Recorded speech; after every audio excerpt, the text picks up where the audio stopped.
안녕하십니까. 6월 19일 오전 김경국TV 시작하겠습니다. 김민석과 관련한 의혹이 하루도 빠짐없이 터져나오고 있습니다. 정말로 까도 나오는 비리인데 오늘도 나왔습니다. 김민석의 과거 행적과 관련한 해명은 온통 거짓말투성이고 날이 지날수록 저런 인물에게 어떻게 국무총리를 맡길 수 있겠느냐, 이런 여론이 높아지고 있습니다. 김민석은 총리 지명 초기 반미주의라는 지적이 이어지자 자기는 미국 유학파로 하버드 출신이기도 한데 무슨 반미냐, 이렇게 반박을 했습니다. 그런데 미국 유학 이후에도 반미 활동을 계속해왔던 것으로 드러났습니다. 김민석은 미국에 2차례 유학을 했습니다. 1994년부터 95년까지 2년간은 중국 엘리트들의 필수 코스이기도 한 하버드대 케네디 스쿨 공공정책대학원을 다녔습니다. 하버드대 케네디 스쿨은 중국 공산당의 해외 당교, 그러니까 당 간부의 훈련기관이죠. 해외 당교로 불리고 있을 정도로 하버드 대학과 중국 당국과는 밀접한 인연을 이어오고 있습니다. 그 배경에는 엄청난 중국 자금이 작용하고 있을 것임을 추측하기는 어렵지 않습니다. 김민석은 하버드 이후 청와대에서 법학 석사 학위를 취득하기도 했습니다. 하버드에서 중국 당 간부들과 교류를 쌓았던 것이 인연이 되었던 것이 아니냐, 그런 추측도 가능해 보입니다. 어쨌거나 김민석이 하버드대 유학을 다녔던 시점은 1994년부터 2년간이었고, 김민석은 또 2005년부터 2011년까지 리트거스 뉴저지 주립대학교 뉴요크 캠퍼스 로스쿨 법학 박사를 졸업했습니다. 그래서 미국 변호사 자격을 취득했던 것인데, 김민석은 자기가 미국 변호사라는 사실도 반미주의자가 아니라는 근거로 제시하기도 했습니다. 그런데 알고 보니 미국 유학 이후에도 사드 배치 반대에 열중하는 등 반미 성향을 이어왔습니다. 김민석은 2016년 10월 경북 김천에서 열린 사드 배치 반대 촛불 집회에 나서서 연설을 했던 것으로 확인됐다고 뉴데일리가 보도했습니다. 사드 배치 관련 입장은 미국을 바라보는 시각을 나누는 척도로 평가받고 있습니다. 사드 배치 찬성은 한미동맹 강화 및 안보 정진을 중요시했고, 또 반대파는 중국과의 관계 악화 시 경제 손실이 우려된다, 이런 논리를 내세워왔던 것입니다.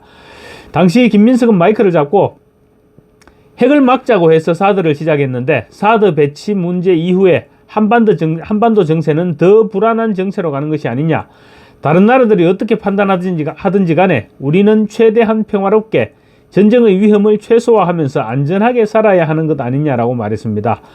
이어서 또 며칠 사이로 전북 도의회에서 기자회견을 갖고 더불어민주당이 사드 배치 반대 당론을 채택해야 한다고 주장하기도 했습니다. 당시 김민석은 원외민주당 대표로 한 달 전 더불어민주당과 통합을 선언하고 법적인 합당 절차를 마무리하고 있을 때였습니다. 김민석은 이어서 더불어민주당과 통합 후 사드 배치 반대 당론 채택을 위해서 노력할 것이다. 민족 문제이자 남북 문제인 사드 배치에 대해서 무입장을 견지하는 것은 햇볕 정책의 정체성을 잃는 역사적 단견이자 민주 세력 집권에도 도움이 되지 않는 정치적 오류가 될 것이라고 강조했습니다. 결과적으로 김민석은 과거에도 반미주의자였고 지금도 성향이 전혀 바뀌지 않고 있는 것입니다. 또 있습니다.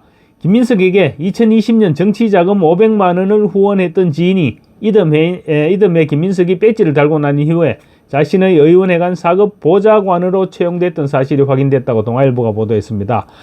김민석이 검정관계로 얽힌 인물을 공직에 채용한 사실이 드러난 것은 이번이 처음입니다. 해당 인사는 후원과 채용은 연관이 없다, 이렇게 강변하고 있습니다. 김민석의 인사청문회 자료 등에 따르면 김민석의 지인 A씨는 2020년 1월 22일 김민석에게 500만 원의 후원금을 납부했습니다. 김민석은 그날을 기준으로 6일 전에 21대 총선 출마 소식을 페이스북에 알리는 등 21대 총선 예비 후보자 신분이었습니다. 공직선거 예비 후보자가 되면 합법적으로 후원금을 받을 수 있습니다. 그 후 김 후보자는 넉 달 뒤 치러진 21대 총선에서 당선돼서 삼선 의원으로 국회에 복귀했습니다. 2021년 9월경 김민석은 A씨를 자신의 의원실 보좌관으로 채용했습니다. 서울시 의원 출신인 A씨는 후원금을 낼 당시 서울시 관련 기관의 이사장이었습니다. 보좌관으로 임명된 이후에는 지역구를 관리하는 업무 등을 수행했다고 합니다. 그 후 A씨는 보좌관직을 그만두고 지방선거 서울시의회 의원에 다시 출마했지만 낙선한 것으로 알려졌습니다. A씨는 후원금 납부와 보좌관 채용은 전혀 무관한 일이라면서 후원했던 이유에 대해서는 30년 동안 알고 지내던 사이라서 어려울 때 도와준 것뿐이라고 말했습니다. 그러면서 김민석이 오랜만에 정치를 재개했는데 후원금도 몇 푼 안 되면 창피하지 않느냐, 그런 사정을 알게 되면 한번 도와줄 수도 있는 것 아니냐, 이렇게도 말했습니다. 국민의힘은 또 김민석의 지난 5년간 연말정산 내역을 공개하면서 자금 출처를 밝히라고 압박하고 있습니다. 지난 5년간 수익은 5억 원이 조금 넘었는데 비해서 지출은 추징금과 생활비, 자녀 유학비 등으로 무려 8억 원이나 많은 13억 원이 넘는데 어디서 난 돈인지 해명하라는 것입니다. 김민석은 이와 관련해서 강연료와 부의금 등 기타 소득이 있었다고 해명해왔습니다. 그런데 국민의힘은 소득 자료를 근거로 파악해본 결과 김민석의 최근 5년간 사업소득과 기타 소득은 총 1,420만 원에 불과했습니다. 또 거짓말을 했던 것입니다. 거짓말이 아니었다면 소득 신고를 하지 않음으로써 탈세를 했던 것입니다. 그런데 상식적으로 5년간 강연료 등으로 8억 원을 벌어들일 수는 없는 일입니다. 또 김민석이 2007년 대학 동기로부터 2억 원의 정치 자금을 수수하면서 했던 발언도 논란이 되고 있습니다. 당시 판결문에 따르면 김민석은 혹시 시비거리가 생기면 그때는 빌린 걸로 하자 이렇게 얘기했는가 하면 또 만에 하나 조사를 받으면 차용증을 보여주면서 빌려준 거라고 하면 더욱 완벽할 것이다 이런 말을 친구와 주고받았던 것입니다. 김민석은 또 중국 칭화대 법학 석사 학위 취득과 관련해서 국민의힘 측에서 의혹을 제기하고 있는 것과 관련해서는 월수금 아침 회의를 열고 아침에 7시 회의를 하고 8시 9시 비행기를 타고 왔다 갔다 일주일에 한두 번씩 중국을 왔다 갔다 하면서 수업을 다 했다. 그리고 시험도 다 봤다라고 믿기 힘든 주장을 했습니다. 칭화대 법학 석사 과정은 본교에서 직접 수업을 들어야 학위를 취득할 수 있는 과정입니다. 김민석이 칭화대를 다녔다는 2009년부터 2010년은 민주당 최고위원으로 활동했고 특히 2010년 3월에는 그해 지방선거 부산시장 출마를 선언하고 당내 경선을 준비했던 만큼 중국을 오고 가기는 사실상 불가능한 형편이었습니다.